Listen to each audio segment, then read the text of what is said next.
Today we are at 8th Street Urban Farm, and joining me is Evan Mosshart, who is the CEO of this nonprofit organization. And you guys have amazing farm, first of all, let me say that. Well, thank you. But this is kind of a different business model. Can you share with us how you got started? Sure thing. So my wife and I were overseas about 10 years ago, and we got inspired by some ladies who were starting gardens overseas to help their neighbor. And so I said, whenever we got back, I said, hey, what if we could do something similar to that?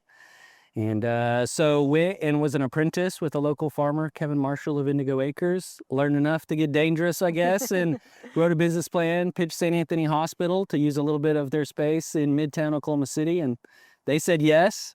So we started there and then have just expanded, and this is the biggest site. We have multiple sites around the city, and this is the biggest one. So tell me a little bit about this program and how you got involved with this apprenticeship program and what it's meant to you. Absolutely. So Josh Campbell has been an incredible resource for me for the last few years, help with soil tests and resources and advice and connections.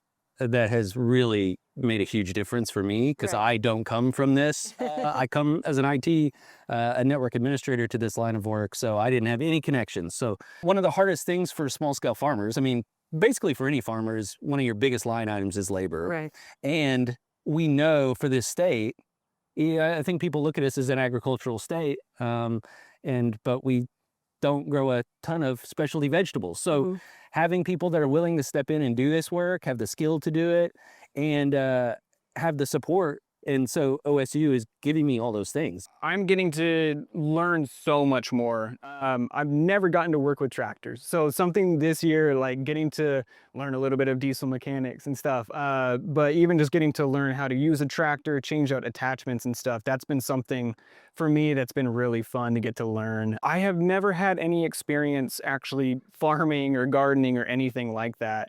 It wasn't until Evan asked me, hey, if you got an extra day, I could really use some help. If you could come out and just help me harvest collards and stuff like that. And it was just that day I was out there that I just fell in love. So they're giving me support to teach people how to do this. They're giving those people resources to learn on their own time. It's just been an incredible opportunity for me to scale so much quicker than I would be without this opportunity. And then just also the large scale farming aspect. Instead of doing 25 or 50 foot beds, we're working on 100 and 400 foot beds, and just kind of getting to see how that changes our day to day, how we need to pick up the pace. It's been a lot of fun just seeing myself get stronger and in better shape too.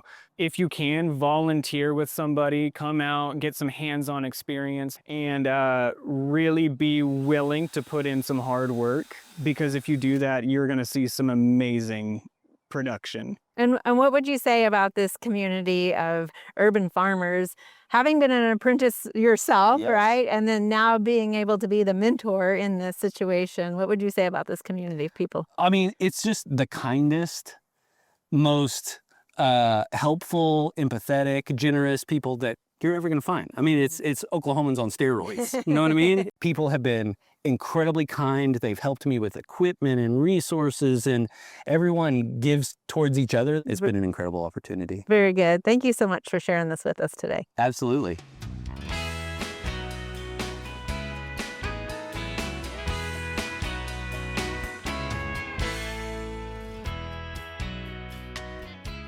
We hope you enjoyed this video as part of our Oklahoma Gardening YouTube channel. You can also find even more videos on the OK Gardening Classics YouTube channel. And join us on social media for great gardening tips, photos, and discussion.